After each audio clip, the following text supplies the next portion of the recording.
హరి ఓం.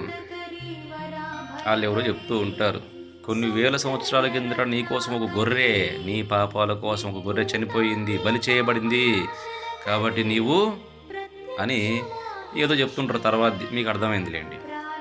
కానీ మన శాస్త్రంలో ఏం చెప్పారంటే, భగవంతుడు స్వయంగా అయ్యా భగవంతుని యొక్క నామాన్ని, పవిత్రమైనటువంటి నామాన్ని, మంత్రాన్ని జపించేవాడికి ఎటువంటి పాపాలు ఉండవు, భవిష్యత్తులో కూడా పాపాలు చేయాలనేటువంటి ఆలోచన కూడా రాదు. అది స్పష్టంగా ఎలా చెప్పారు? జపతో నాస్తి పాతకం అన్నారు. జపం చేసేవాడికి పాపాలు ఉండవు అన్నారు. భగవద్గీత 10వ అధ్యాయంలో కూడా ఏమన్నాడు? యజ్ఞానాం జపయజ్ఞోస్మి. నువ్వు ఎటువంటి హింస లేకుండా అహింసతో చేసేటువంటి జపయజ్ఞమే చాలా గొప్పది, అది నా స్వరూపం అని చెప్పాడు. కాబట్టి అటువంటి పవిత్రమైన కార్యాల ద్వారా నీ పాపాన్ని నువ్వు తొలగించుకోవాలి. కానీ ఆడెవడు చచ్చాడంటే నువ్వెందుకు నమ్ముతావు? కాబట్టి ఇది నువ్వు గుర్తించు. హరి ఓం.